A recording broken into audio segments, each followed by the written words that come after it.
नमस्कार साथियों, आप सभी का स्वागत है अपने प्यारे YouTube channel the learners hub पर, जहां हम लोग आज पढ़ेंगे बीए, बीएससी और बीकॉम में आने वाले सेमेस्टर 1 के एग्ज़ाम में इंग्लिश ऑनर जिनका पेपर होगा मेजर और माइनर में।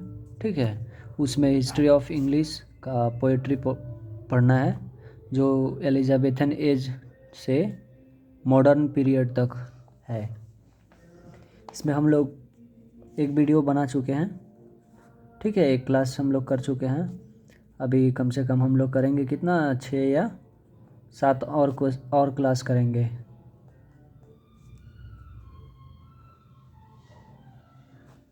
ठीक है,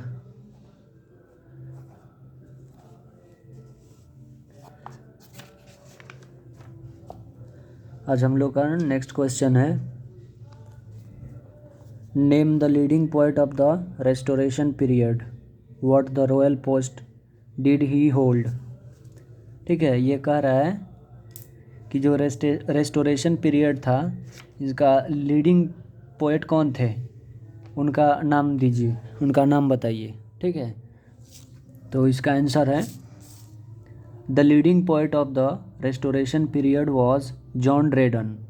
ये जो जॉन ड्रेडन जो थे, ये रेस्टोरेशन पीरियड के लीडिंग पोएट थे। लीडिंग होता है हेड या लीडर या मुख्य। लीडिंग पोएट थे जो 1631 से लेके 1700 तक थे। पोएटेस है लॉरेट एंड हिस्ट्रोग्राफर रॉयल। ठीक है, ये लॉरेट एक उपाधि होता है, पोजीशन होता है। हिस्ट्रोग्राफर रॉयल थे। ठीक है, रॉयल होता है राजसी घरानों में हिस्ट्रोग्राफर होते हैं, जो इतिहास के बारे में लिखते हैं। Next question, question number 15, name 2 poem of John Dryden that describe the political and social event of the restoration period. ठीक है, 2 ऐसे पोएम का बताना है जो जॉन ड्रेडन के द्वारा डिस्क्राइब किया गया पॉलिटिकल एंड सोशल इवेंट पर, पॉलिटिकल और सोशल इवेंट पर डिस्क्राइब किया गया जो रेस्टोरेशन पीरियड में आता है। Dryden's Astraea Redux celebrate, Charles second return to the English throne.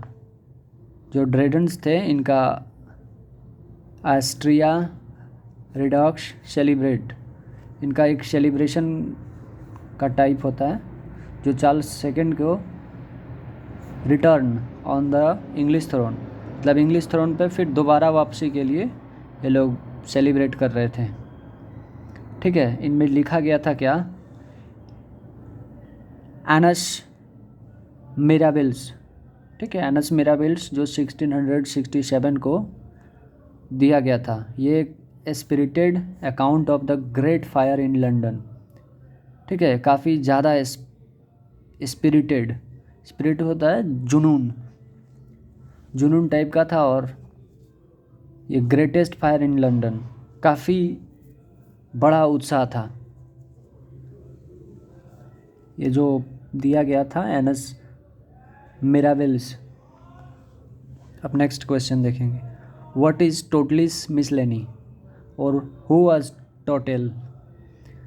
जो टोटल का मिसलेनी क्या था और टोटल कौन थे, तो यहाँ पे देखा जाएगा, the Tottel's Miscellany is the collection of song and sonnet. Tottel's का जो मिसलेनी था, मिसलेनी होता है आपका विविध, ये संग्रह था गाना और सोनेट का, of the Elizabethan period. Elizabethan period का जितना भी कलेक्शन था, सोनेट का, गाना का, ठीक है, ये टोटल्स मिसलेनी था। It was first published in 1557। ये पहली बार प्रकाशित किया गया था 1557 में लंदन में। It takes it name from its publisher Richard Tottel, और ये इसका नाम आता है पब्लिशर रिचर्ड टोटल के द्वारा। ठीक है, हु रोट एमोरेटी। एमोरेटी किसने लिखा था, Amoretti is a sonnet series by Edmund Spenser. Edmund Spenser के द्वारा एमोरेटी सीरीज जो था सोनेट का वो लिखा गया। It is the finest specimen of Elizabethan sonnet.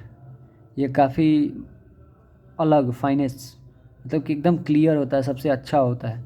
Finest specimen of Elizabethan sonnet. Elizabethan sonnet का ये काफ़ी ज़्यादा अच्छे रचनाकार थे। विच वॉज पब्लिश्ड इन 1595, जो 1595 में पब्लिश्ड किया गया था।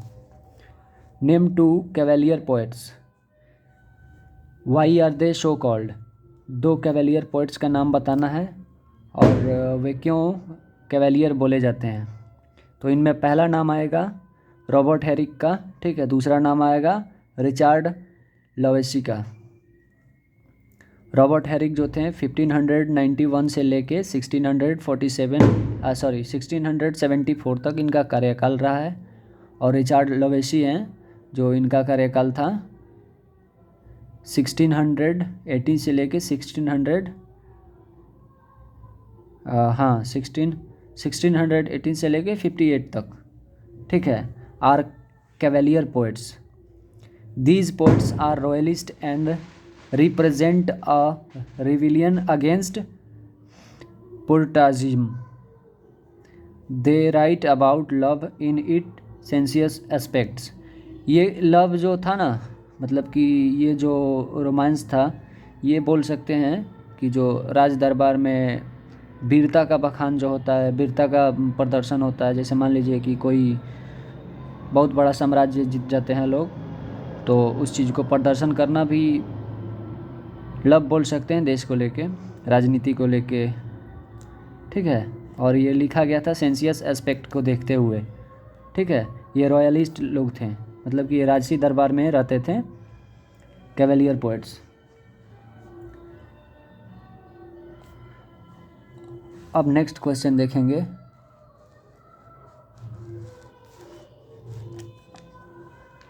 What is metaphysical poetry. Metaphysical poetry क्या है। Metaphysical poetry is initiated by John Donne 1573-1631।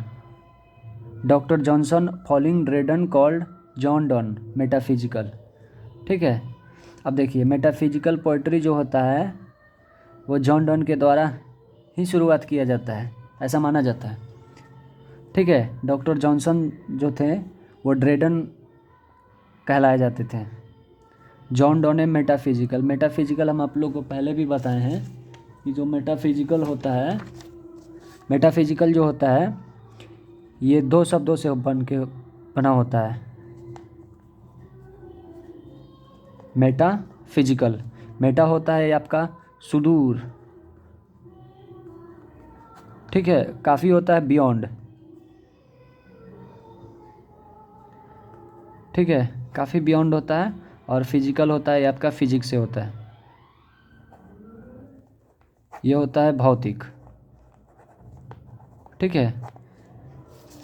तो ये भौतिकता से काफ़ी दूर जाके उसको कोरिलेट करके उसका रचना करना, ये होता है आपका मेटाफिजिकल पोएट्री, ठीक है। It is used indicate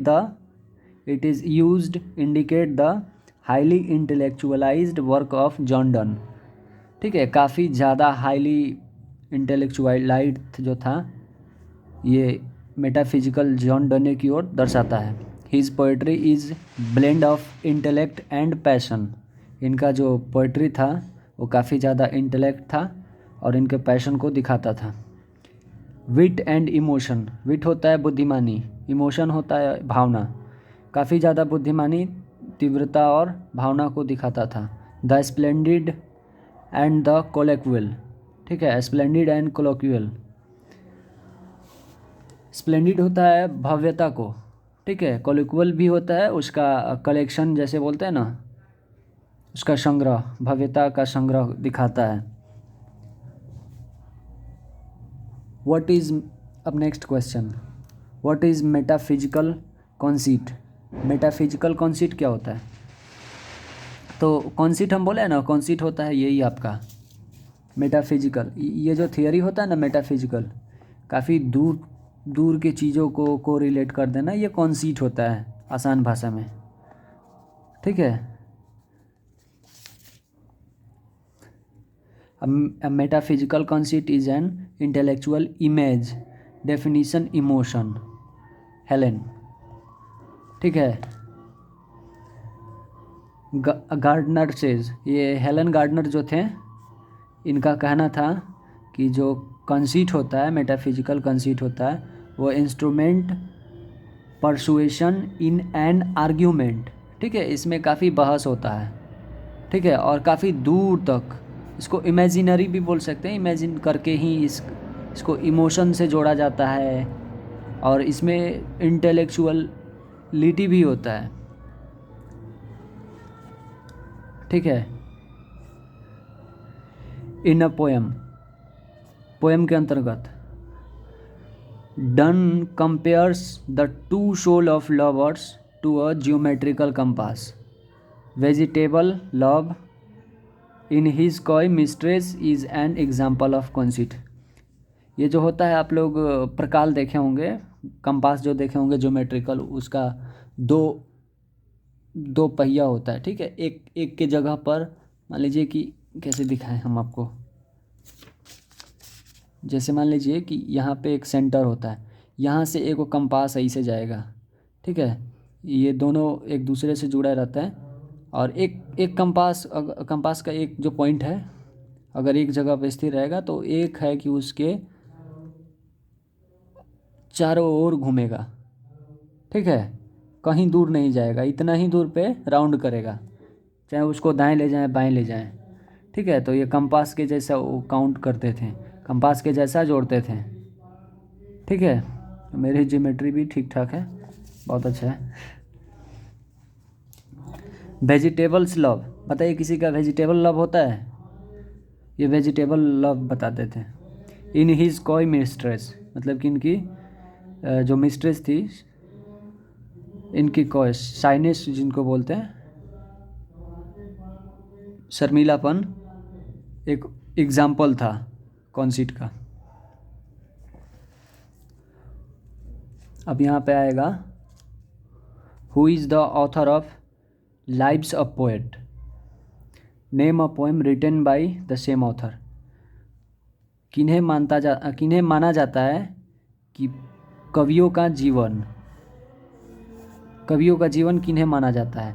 name a poem written by the same author. एक कोई पोएम का नाम देकर बताना है कि वो किसने लिखा था। तो उनका नाम था डॉक्टर जॉनसन, जिनको माना जाता था लाइव्स ऑफ पोएट। इनका जन्म 1709 से लेके 1784 तक चला था, 1784 तक। रोट लाइव्स ऑफ पोएट की जीवन थे, इनकी एक रचना थी।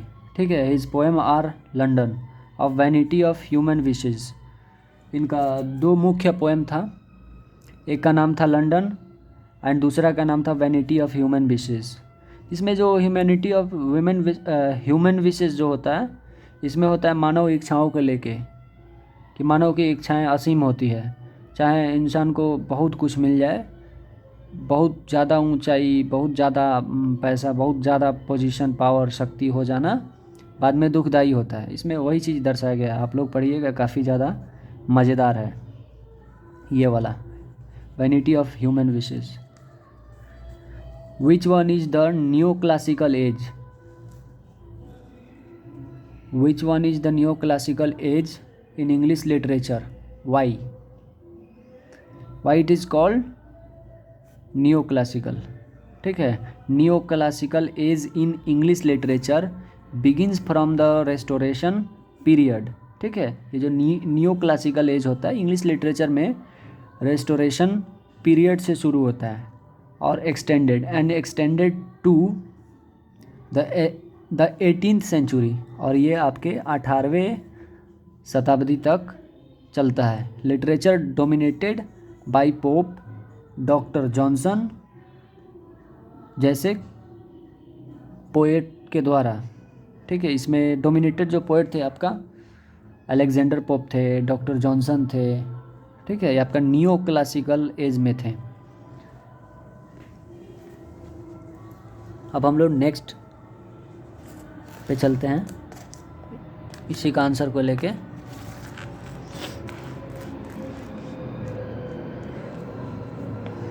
जॉनसन इटियासी बोले ना, it is so called because literature of the time makes a reaction to the Elizabethan romanticism.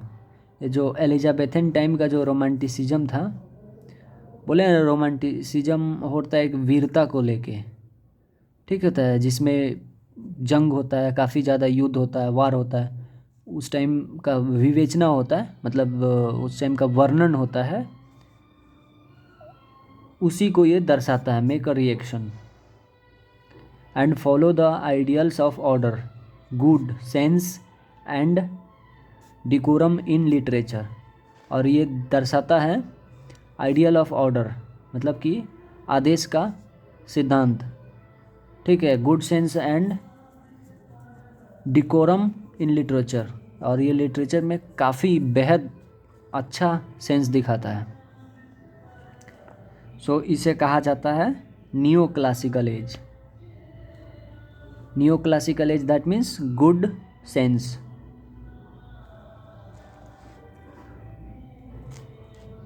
अब हम लोग पढ़ेंगे who is the leading poet of the first half of the 18th century, what is the chief claim to fame.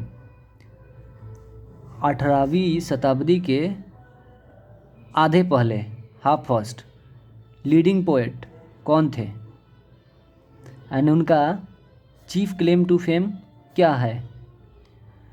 तो यहाँ पे answer है Alexander Pope is the leading poet of the first half of the 18th century. ये जो पहले 18वीं शताब्दी के पहले हाफ, पहले आधे के लीडिंग पोएट जो थे अलेक्जेंडर पोप थे। His chief claim to fame lies in his achievement as a satirist. ये जो इनका काफ़ी बड़ा और सबसे मतलब बड़ा बोल सकते हैं, बेहतर अचीवमेंट जो था, इनको सैटरिस्ट की तरफ क्लेम करता है इनके फेम को लेके। Why is the 18th century called age the age of prose and reason. ठीक है, तो क्यों कहा जाता है 18वीं शताब्दी जो age of prose and reason.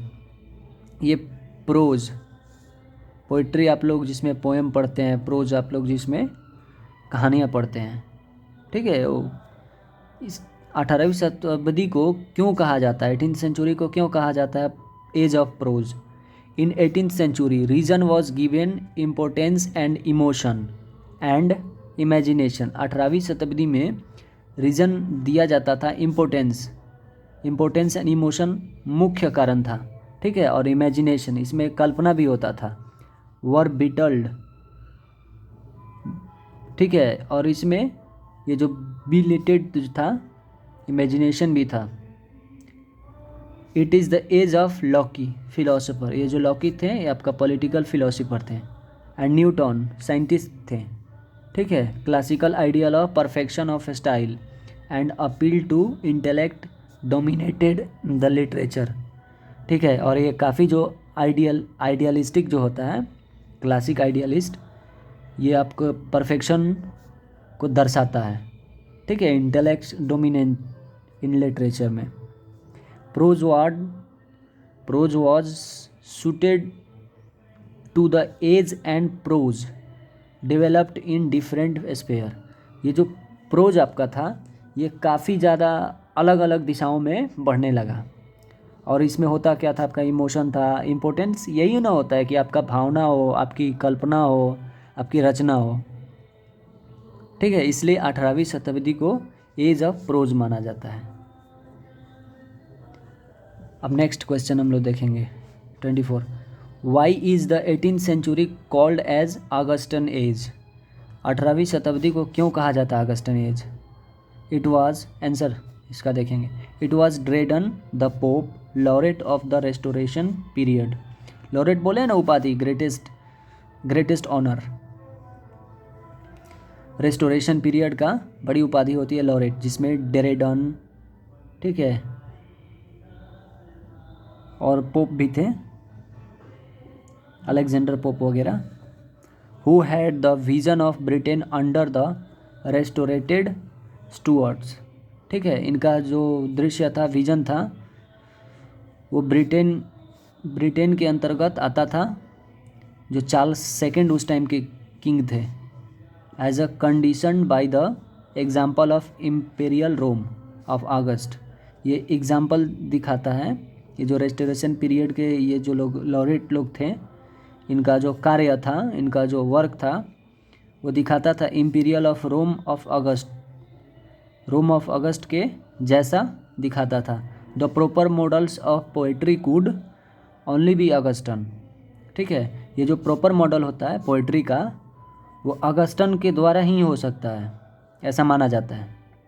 Rome under Augustan, रोम का जो टाइमिंग था, अगस्टन का जो रोम के ऊपर रूल था, BC before Christ 17 to AD 14, ठीक है, BC 17 से लेके AD 14 तक चला। The 18th century is the continuation of the classical ideals of discipline. 18th century जो था वो क्लासिकल आइडियल का रेगुलरिटीज़ था, कंटिन्यूएशन था, जिसमें discipline poetry as visualised by Dryden in his elegy Threnodia, इसमें जो ड्रेडन का विजुअलाइज्ड दर्शाया गया, देखा गया जो पोएट्री था, वो एल्गी टाइप का था, थ्रीनोडिया अगस्टलीज के जैसा। ये एल्गी का नाम है, ठीक है, इनका जो रचना था ड्रेडन का, ये एक एल्गी होता है। एल्गी होता है सौरो टाइप का, एकदम दुखनुमा, और ये आपका पोएट्री है। थ्रीनोडिया अगस्टलीज 1685 में आया था।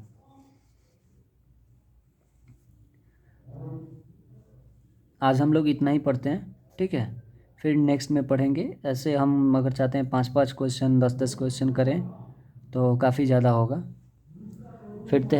फिर मिलते हैं अगले नए वीडियो के साथ, नए क्वेश्चंस के साथ। तब तक के लिए धन्यवाद। जय हिंद।